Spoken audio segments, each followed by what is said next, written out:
Bismillahirrahmanirrahim. Assalamualaikum warahmatullahi wabarakatuh. Alhamdulillah, wassalatu wassalamu ala rasulillah wa ala alihi wa sahbihi wa man walah ba'du.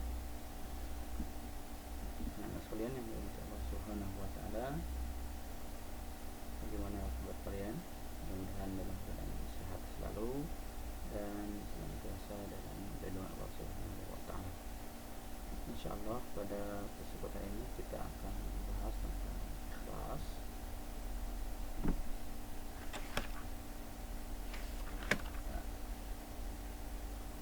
Memang dalam pembahasan ini sekali lagi anak-anak sekalian yang Allah Subhanahu wa taala, kita terus senantiasa bersyukur kepada Allah Subhanahu wa taala yang telah memberikan kepada kita banyak sekali kenikmatan, ya, sehingga kita bisa belajar meskipun dalam keadaan seperti ini, ya, dalam kondisi wabah. Pada kesempatan ini kita akan bahas tentang sabar, ikhlas, ya, tentang pemaafan, ya, akan berurutan, ya, insyaallah. Memang tidak mudah menjadi pribadi yang ikhlas, ya, sabar dan maaf, ya, butuh waktu untuk belajar tentang semua itu, ya. Tentu untuk menjadi orang yang ikhlas juga sabar serta pemaaf itu butuh perjuangan yang luar biasa. Nah, banyak hambatan yang menghadang ketika kita ingin menjadi seorang yang ikhlas, seorang yang sabar, juga seorang yang pemaaf.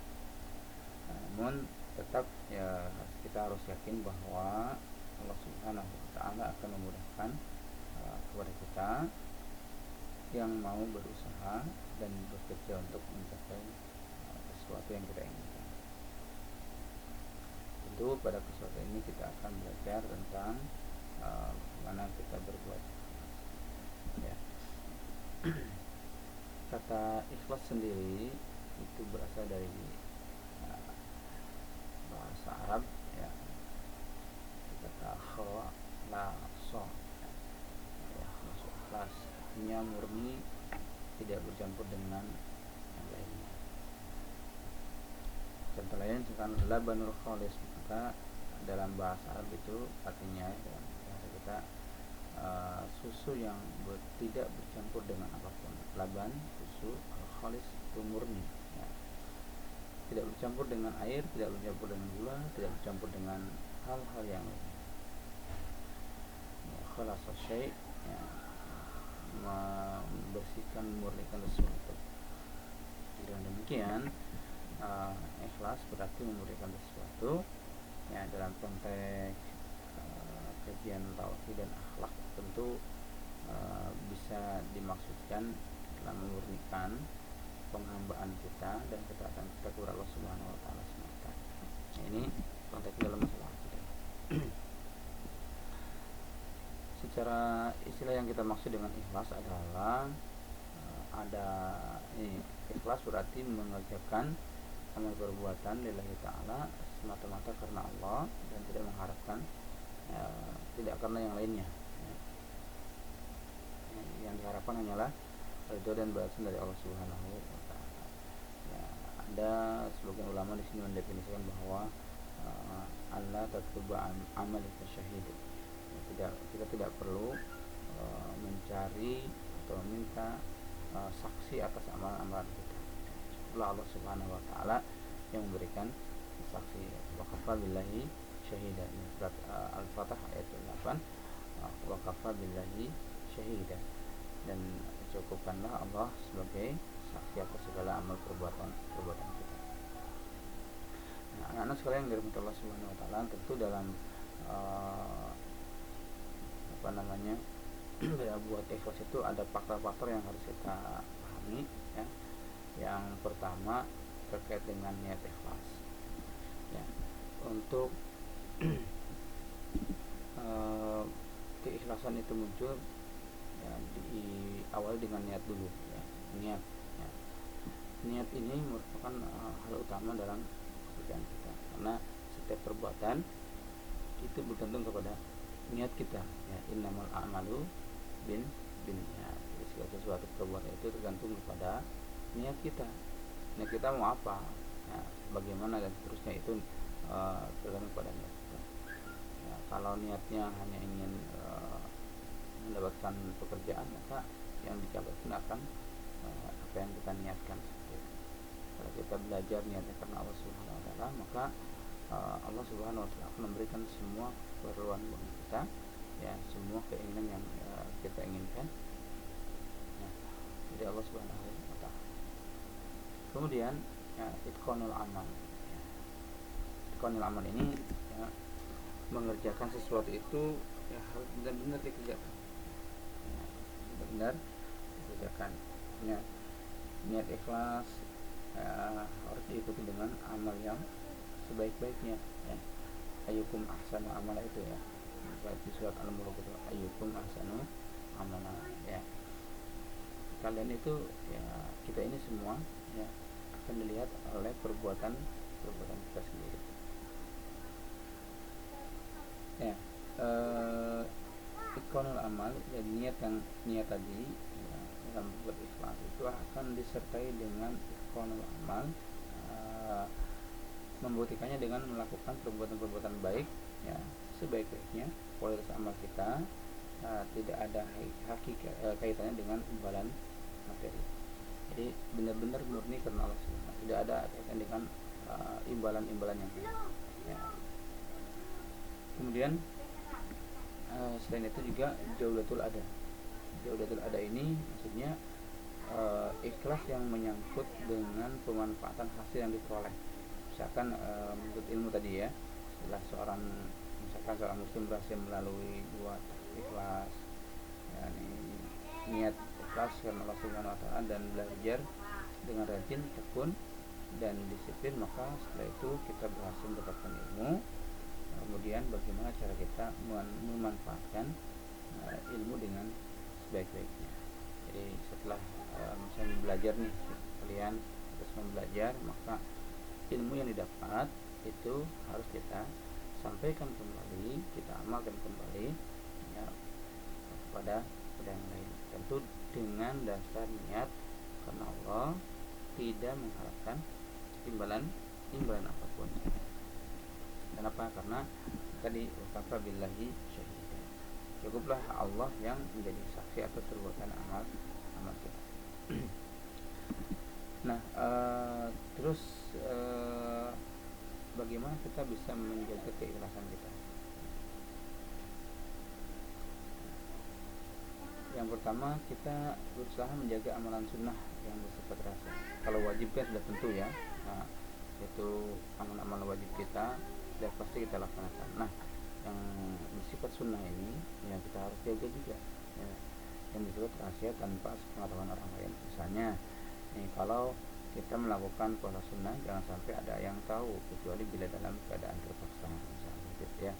Tapi memang susah ya kadang-kadang ketika kita berpuasa kemudian kan biasa tuh kalau gelagat orang yang berpuasa itu kadang kelihatan lemas gitu.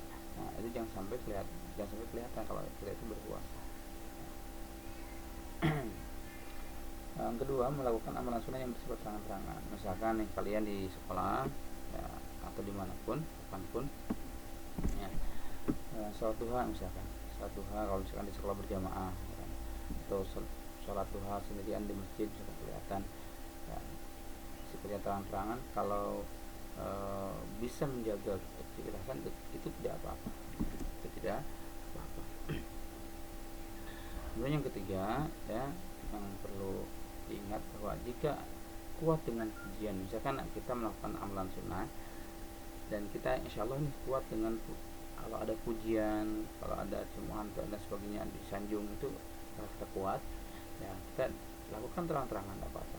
Yang ngaji Quran suara kita bagus nih ya, suara kita bagus merdu, kemudian kita baca Quran secara terang-terangan, direkam, di-share, divideokan, di YouTube kan misalkan, itu tidak apa-apa jika kita mampu untuk menjaga pujian-pujian dari orang lain. Kita kuat dipuji dan seterusnya, itu tidak masalah. Namun jika tidak kuat, maka lakukan dengan ya sembunyi-sembunyi saja ya, nah, tidak tidak harus terang-terangan gitu. Ya, kita rahasia saja gitu ya. Maka kenapa? Karena jika tidak kuat dengan pujian itu akan berujung pada apa namanya, langsung berbangga hati ya, sombong dan sebagainya. Nah, ini beberapa hal terkait dengan keikhlasan ya. Tentu mengapa kita harus ikhlas ya, alasannya ya, pertama karena ini merupakan perintah Allah Subhanahu wa taala ya, sebagaimana dalam surat Al-Baqarah ayat 5 ya, wa ma umiru illa liya'budullaha mukhlisina lahuddin ya. Kemudian misalkan di surah Al-An'am juga ada, misalkan katakanlah sesungguhnya inna sholati wa nusuki wa mahyaya lillahi rabbil alamin dan seterusnya ya. Nah, kemudian juga sebagai alasan bahwa ini merupakan manifestasi dari tauhid ya, apa namanya, supaya kita bertauhid itu benar-benar niatnya untuk mengesahkan Allah Subhanahu wa taala setiap perbuatan dan ibadah kita. Ya, alasan yang lain bahwa kenapa kita harus berbuat ikhlas, ini juga merupakan salah satu syarat diterimanya amal. Syarat diterimanya amal. Bisa lihat di surat ayat 110 ya.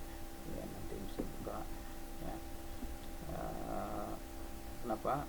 Barang siapa yang mengharapkan bertemu dengan Allah Subhanahu wa taala ya, man yarju liqa rabbih fa ya'mal amalan sholihan la yusyrik bi ibadati rabbih ahada. Itu ya, salah satu daripada mengapa kita harus ikhlas. Alasan lain juga bahwa ikhlas itu menentukan amal kita ya. Juga dari alasan kenapa kita harus ikhlas juga, kita harus berbuat ikhlas karena keikhlasan nanti itu akan menyelamatkan kita dari golongan atau dari godaan syaitan. Banyak sekali alasan-alasan yang memang ada kenapa kita harus berbuat ikhlas ya. Sebagai contoh ya, di surat Yusuf ya, ayat 24 kalian bisa lihat, bisa buka di dalam Al-Quran ya. Kemudian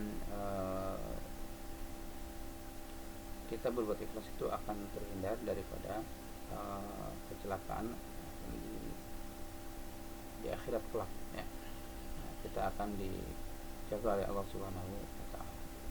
Dan lainnya juga sebagai kenapa kita harus ikhlas, karena ikhlas itu akan mendatangkan kekuatan. Sebagai contoh, misalnya kalau kita berbuat sesuatu, maka ketika kita ikhlas itu akan datang suatu semangat, lebih semangat lagi dalam melaksanakan